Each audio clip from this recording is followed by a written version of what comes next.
Girdėjau, kad jūsų telefono skambučio melodija yra Mikutavičiaus daina Aš tikrai myliu Lietuvą. Nu, tai ką, gera daina. Žodžiai durnoki, kiek aišku, muzika nuobodi, bet iš principo daina, tai iš principo, taigi gerai yra. Geresnė negu 3 milijonai.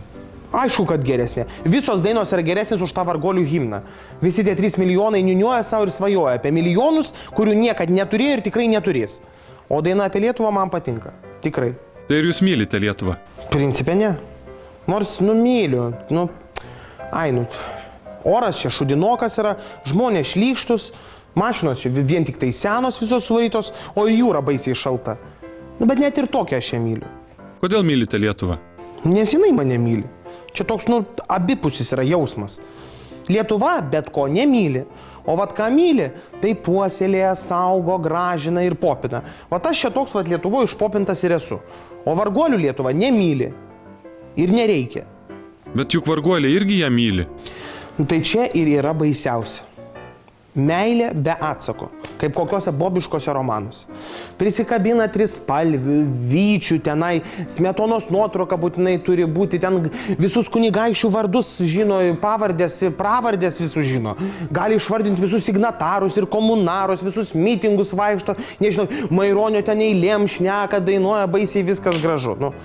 Ir ar Lietuvai to reikia? Varguoliška meilė tėvyniai. Aišku, kad šitų dalykų nereikia. Lietuvai reikia laimingų žmonių, o laimingi žmonės yra turtingi, milijonieriai. Tai vat, kai aš laimingas ir turtingas, aišku, tada ir Lietuva laiminga. Va taip. O jei kas nors pultų ją, ar eitumėt ginti? Oi ne, tikrai ne. Lietuvai būtų per didelė prabanga švaistytis tokiais žmonėm kaip aš, į kairę ir į dešinę. Maučiau aš kur nors, nežinau, į Šveicariją kokią nors arba Italiją, čiagi netoli, ne?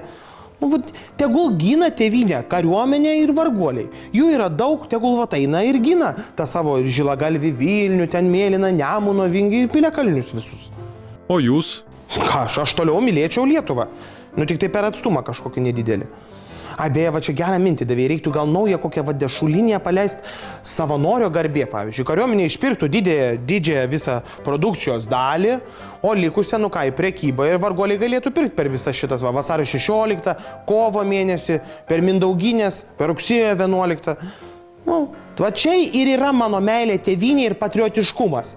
O ne kažkokie apsimestiniai ten tautiniai šokiai, tautiniai drabužiai, šiaudinės skrybelės ir mediniai sportbačiai. Nesąmonė kažkokia, durnystė.